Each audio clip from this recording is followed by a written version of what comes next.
And so, it is that time of year on the Sound Off where I give my predictions for the year to come in wrestling, and I look back at the ones that I got right and the ones that I got wrong the year before. Who else does that?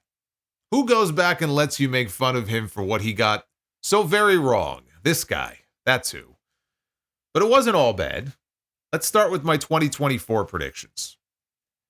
I predicted that WWE will sign a media rights deal with Disney for Raw, and the show would move from USA Network to the FX Network. Raw stays on Mondays at 3 hours, while SmackDown moves to Tuesdays, and NXT moves to Thursdays. They signed a deal with Netflix, not Disney, and the shows all stayed on the exact same nights that they air on right now. So that one was very wrong.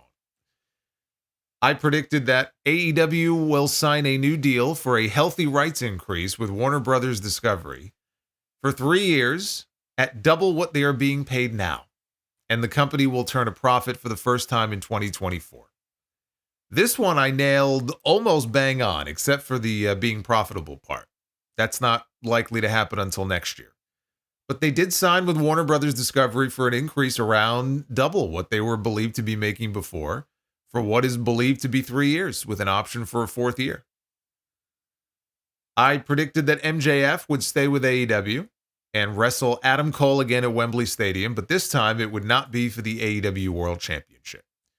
MJF did stay with AEW, and he is wrestling Adam Cole again, and it won't be for the championship, but it's at World's End, not Wembley Stadium. Cole, he didn't even make it back into the ring until October. I predicted that Swerve Strickland would become the AEW World Champion in 2024, and that it would happen in Las Vegas at Double or Nothing, and that he would headline Wembley Stadium defending the title against Will Ospreay. He did become the AEW World Champion, but at Dynasty, which was the month before Double or Nothing, and he did headline Wembley Stadium, but with Bryan Danielson, not with Will Ospreay. That happened at Forbidden Door. I predicted that Nigel McGuinness would come out of retirement for a match on that Wembley show against Bryan Danielson. I was mostly right. He did come out of retirement at Wembley Stadium, and he did wrestle Bryan Danielson, but he wrestled Bryan Danielson on Dynamite a few weeks later, and it still blows my mind how awful the buildup was for that match. Just terrible. I predicted that after Bryan Danielson retires as a full-time performer, Tony Khan would make him the new president of Ring of Honor, very similar to New Japan making Hiroshi Tanahashi their new president, and that Tony would give Bryan creative control over ROH, which would end up on the CW network, after Warner Brothers Discovery once again expresses absolutely no interest in wanting anything to do with Ring of Honor. That did not happen. Yet. I still think Bryan Danielson in a role like that in ROH is something that could eventually happen. But it did not happen, and Ring of Honor still has no TV deal, although somebody got a TV deal with the CW. It just wasn't Ring of Honor. It was NXT. I predicted that CM Punk would win the men's Royal Rumble match, but fall short in his quest to win the World Heavyweight title from Seth Rollins at WrestleMania. But then Damian Priest would cash in and win the World Heavyweight Championship. I was wrong on Punk winning the Rumble. Even if he didn't get hurt, he wasn't going to win the Rumble. But I was right about Damian Priest cashing in his money in the bank at WrestleMania to win the World Heavyweight title. I predicted that Cody Rhodes would win the Elimination Chamber match to get another crack at Roman Reigns at WrestleMania, and this time he would win the championship. Cody won the Royal Rumble again, not the Elimination Chamber, but he did finally beat Roman Reigns, so I got that right. I predicted that Bayley would win the Women's Royal Rumble match, which would also feature a cameo from AJ Lee. Bayley did win the Rumble, but we are still waiting on that AJ Lee cameo. I predicted that Mercedes Moné would be the big TNA surprise at their Hard to Kill pay-per-view, and she would spend a few months working there and wrestling her friend, Trinity, for the Knockouts title, but ultimately would end up back in WWE. I was wrong on all fronts. No Mercedes in TNA, no matches with Trinity, and she signed with AEW, not with WWE. I predicted that Julia would re-sign with Stardom and that we would get a match between Mercedes and Julia, but it would happen after WWE and Stardom enter into a working relationship. And as part of that relationship, Mercedes would be able to go to Japan and wrestle her. Well, I mean, here's a big bowl of nope. They kind of have a working relationship with Rossy Ogawa, but he is no longer part of Stardom, so that's with Marigold. Not with Stardom. AEW has the relationship with Stardom. I predicted that LA Knight would be the man to dethrone Logan Paul to win the United States Championship at WrestleMania. He did beat Logan Paul for the U.S. title, but it was at SummerSlam, not WrestleMania. I predicted that Nick Aldis would wrestle his first match in a WWE ring at WrestleMania, and he would do so against Randy Orton. And before the year is up, he would be back in the ring on a regular basis, with William Regal replacing him as the general manager of SmackDown. That did not happen, and Nick Aldis is still waiting for that first WWE match. I don't think it would be a bad idea, though, if they ever want to move Aldis out of the GM role. I think Regal would be great. I predicted that Gunther would win the World Heavyweight title at the Bash in Berlin, but only after dropping the Intercontinental title to Chad Gable. Oh, that's funny. Well, maybe in some alternate timeline that could have happened, but Gunther did win the World Heavyweight title, though, but poor Chad Gable, man, he's still waiting for gold. I predicted that Ricky Starks would leave AEW and make the jump to WWE. In fairness to me, I think Ricky thought that too, until Tony Khan picked up his option year and then stopped him from doing so. I predicted that Cody Rhodes would defend the WWE Championship against Randy Orton at SummerSlam, while Roman Reigns would have a match with Solo Sikoa, and Solo would beat him, officially putting a stake in the heart of the bloodline. And I said they would hold off until WrestleMania the following year, that being next year in Las Vegas, to do something with Roman Reigns and CM Punk. I was wrong on the first two. I mean, the bloodline is going to live on for at least another 5 years. But boy, that Punk and Roman at Mania 41 prediction, that's looking pretty good right now, isn't it? I was a year early on that one. I predicted that in Sting's final match at Revolution, he and Darby Allin would challenge Chris Jericho and Sammy Guevara for the AEW Tag Team titles and win them, and then the titles would be held up at a tournament to crown new champions, and those new champions would be a reunited Adam Copeland and Christian Cage. Sting and Darby, they went into Revolution as the defending champions, but they did win, and the titles were held up at a tournament, but it was won by the Young Bucks, who then went on to not defend those titles for over 4 months. Great stuff. I predicted that with Sting gone, Tony Khan would bring Bill Goldberg into AEW to have that retirement match that he never got in WWE. That did not happen. And I am not shedding any tears over it. I predicted that Jamie Hayter would make her AEW return and regain her women's championship, but not until All In at Wembley. She returned at Wembley. She didn't win the title there. She actually hasn't done much of anything since returning. So I was mostly wrong on that one. I predicted that Kazuchika Okada would sign a new deal to stay with New Japan Pro Wrestling. This is the one that shocked me the most.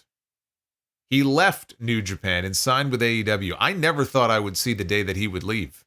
I guess I shouldn't have been too surprised with the kind of money that Tony Khan has thrown around. And, you know, Shinsuke Nakamura, he left New Japan years ago for WWE. But Okada was, he was the franchise player there. I just never thought he would actually leave.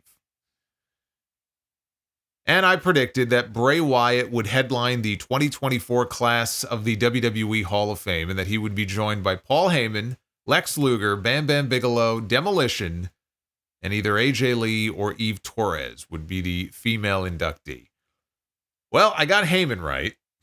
That's the only one I got right, but I mean, they were in Philadelphia this year, so that really should have been pretty obvious that he was going in.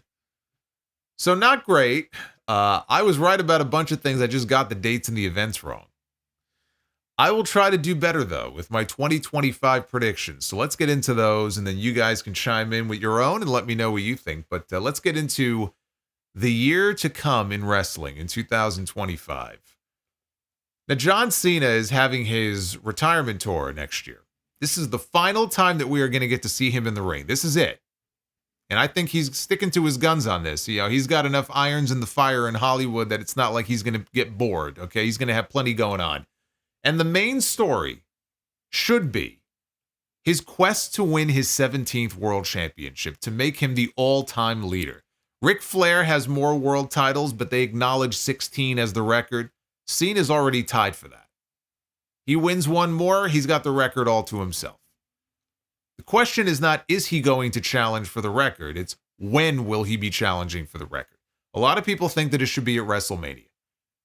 One thing I will predict is that John Cena is going to win the Royal Rumble match in 2025. That is how he earns himself a title match at WrestleMania against the champion of his choosing. They're going to tease Cena and Cody. They're going to make you think that it could be John Cena and Cody Rhodes, but ultimately it will be Gunther. John Cena challenges Gunther at WrestleMania in Las Vegas for the World Heavyweight Championship, and John Cena loses to Gunther. And I know some people might say, you know, hey, Cena should win his last WrestleMania match. He hasn't won a match at WrestleMania in 8 years. The last time he won a match at WrestleMania, he won with Nikki Bella. Okay, that's how long it's been. He's due. But no, he tries to win title number 17 and he fails, because it would be a big mistake for him to win the title on that show. The story is the chase. The story is the redemption arc. Cena has not had great luck in the ring over the last 5 or 6 years. Go look at his win-loss record, mainly in singles matches. The last time we saw him, he was destroyed by Solo Sikoa. Cena returns on Raw January 6th, right? The big Netflix debut. He's being advertised for that show. He's there, I predict, to be the first man to declare for the Royal Rumble. He's going to try to turn his luck around, and he wins. And then he could wrestle Logan Paul in Toronto at Elimination Chamber, and he can beat Logan Paul. He's building momentum heading into WrestleMania, and then he loses. And it seems like all hope is lost. It's over. That was his chance, and he blew it. Now the real story can begin. And he has to fight his way back into title contention just like anybody else would. And he does, and he gets his rematch at SummerSlam, 2 nights at MetLife Stadium next year. And in the main event of one of those 2 nights, he gets another crack at the World Heavyweight title, and this time he wins number 17. That's how you tell this story. You make that the story for John Cena in 2025. And you don't do that by blowing through it at WrestleMania. He doesn't need a long run with it. He doesn't even need to have the title for his final match. It would make the outcome far too predictable. I think WWE builds an entire live special around his final match in December, maybe something on Netflix. It needs to be treated like a PLE. Nothing on TV, no commercial breaks. And his final match, fittingly, will come against Randy Orton. There's just too much history between them for so many years for them not to have a big match next year. And if it's not going to be at WrestleMania, then I think it should be his final match. But you know who else is having a farewell tour in 2025? The ace of New Japan Pro Wrestling, Hiroshi Tanahashi, has announced that next year will be his final full year. His final match will take place at Wrestle Kingdom in January of 2026. And I don't know how it happens. I don't even know where or when it happens. Okay, WWE is planning a lot more international shows next year. Japan could be one of those places.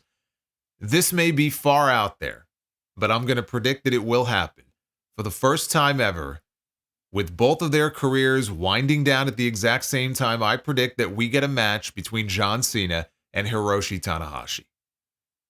It has been a very strange year in the world of wrestling. Okay, we have seen things over the last couple of years that I never in my wildest dreams thought that we would see. Collaborations that I never thought we would see. Scandals that I never thought would blow up in the way that they have. This is one that would be cool to see. I'm not saying it has to happen. They need to do this, right? WWE doesn't need to do anything. WWE is making money no matter what they do.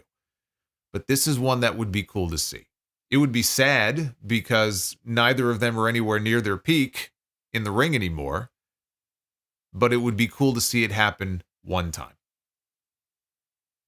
I predict that when Bill Goldberg wrestles his final match in 2025, it will take place at WrestleMania, and he will go down at the hands of Braun Breaker.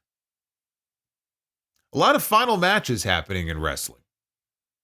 John Cena, Goldberg, Tanahashi, Meiko Satomura is wrestling her final match in April. And yet Chris Jericho, he continues on. I predict that CM Punk will finally get his WrestleMania main event. It will be against Roman Reigns on night 1 of WrestleMania. He will leverage his favor from Paul Heyman to do so. And he will lose. Meanwhile, on night 2, The Rock will follow through on his tease earlier this year to challenge Cody Rhodes for the WWE Championship, a match that Cody will win. I predict that Sheamus will finally win the Intercontinental title in 2025, and he will go on to eventually lose that title to Ilya Dragunov. I predict that Big E will make his return to the ring as a surprise entrant in the Royal Rumble match, and he will eliminate Kofi Kingston and Xavier Woods. I predict that Tiffany Stratton will cash in her Money in the Bank to win the WWE Women's Championship from Nia Jax on the first 3-hour episode of SmackDown on January 3rd. Charlotte Flair will win the Women's Royal Rumble match and will go on to challenge Tiffany for her title at WrestleMania, but as a heel. You know, Charlotte hasn't won a Royal Rumble in, it's going to be 5 years. So it's not like, she won last year. She won the year before. In WWE world, it's like, oh my God, it's been far too long. We need Charlotte Flair to win the Rumble. I think that's what's going to happen. I predict that Naomi will be revealed as the person who attacked Jade Cargill, and Jade will deal with her, but be upset that Bianca allowed Naomi to fill in for her as tag team champion. There needs to be some spark to lead to the eventual WrestleMania match that I do think we will get between Bianca Belair and Jade Cargill. The only thing is, out of all of the potential WrestleMania opponents, like if I listed them out for Bianca Belair next year, Jade is dead last on the list of matches I'd like to see. Like, I would love Bianca against Rhea Ripley. That's my number one. Even Bianca against Charlotte Flair, I think, would be great. But Jade is the one that I think that we're going to get. I predict that Lyra Valkyria will become the first ever Women's Intercontinental Champion on January 6th, the same night that Becky Lynch returns to WWE, and Becky will challenge Lyra for her IC title at WrestleMania. I predict that Alexa Bliss will return to WWE as a surprise entrant in the Women's Royal Rumble as her old goddess character and not as a member of the Wyatt Six, at least not right away.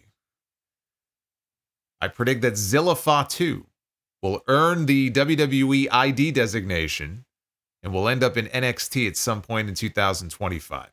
He doesn't have much more than 30 matches under his belt so far. He's still very young into his career, and I would hate to lose him in House of Glory. He's been great, but it's not going to be that much longer before they snatch him up. I predict that Jordynne Grace will once again appear as a surprise entrant in the Women's Royal Rumble match, but this time she will do so as a full-fledged member of the WWE main roster after her TNA deal expires. No NXT run for her. She has already had enough time in NXT. I predict that Darby Allin will be the man to dethrone Jon Moxley to win the AEW World Championship, and he will do so at Revolution, 1 year after Sting's retirement match, only for Christian Cage to finally cash in his world title contract that Wednesday on Dynamite after the Death Riders lay a beatdown on Darby and Christian wins the AEW World title.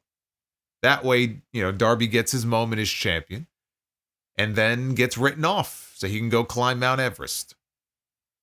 And we're also going to get that Adam Copeland Christian Cage reunion next year, but that won't happen until after Christian loses the title. And when they do, they will win the AEW tag team titles. I predict that timeless Toni Storm will return in time to challenge Mariah May for the AEW Women's World Championship in Australia at Grand Slam and will win back the title, only to drop it to Jamie Hayter at Double or Nothing. The same event where Toni pinned Jamie 2 years ago. Well, as of next year, it'll be 2 years ago, to win the championship. I predict that Kenny Omega and Kazuchika Okada will rekindle their rivalry and will pay it off with a major match at Globe Life Field in July at All In. I predict that Samoa Joe will leave AEW to go back to WWE and inject new life into the Bloodline story, which is not to say that the story is not still working for them. It's still their crown jewel. And they have Jacob Fatu in there as well, who's going to do more as time goes on. But you can't tell me that adding Samoa Joe to that group would not instantly breathe new life into those segments. I think he would be fantastic. In the most obvious predictions, I think, of all the ones I've listed here, I predict that Ricky Starks will exit AEW so fast when his contract is up that he will leave one of those plumes of smoke behind him that you see in cartoons. And he will immediately sign with WWE.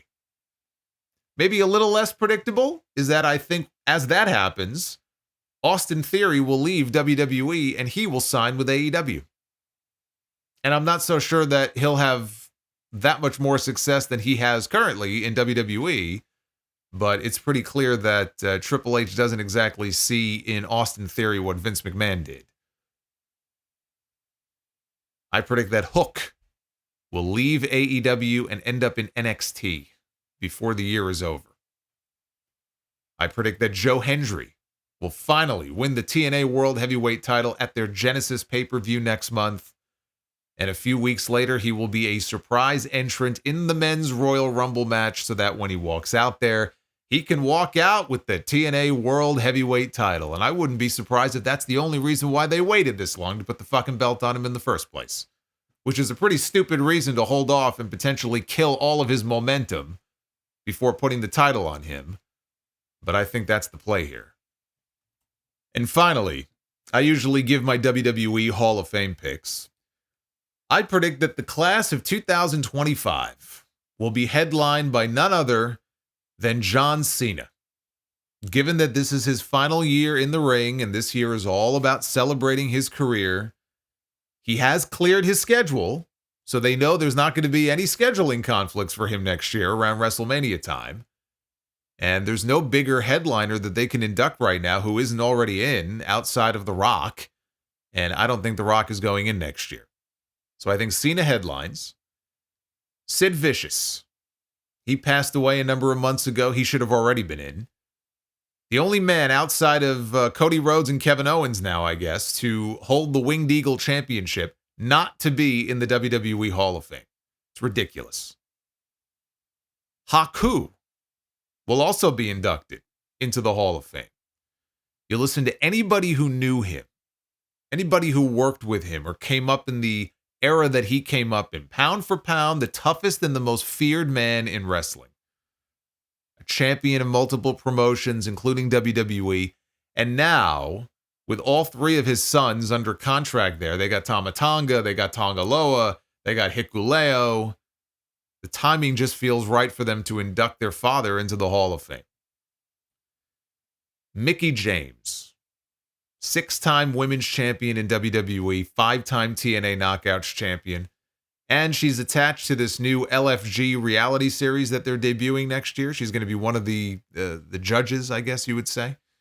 Her husband, Nick Aldis, is the easy pick to do the induction. I think she gets the female nod next year.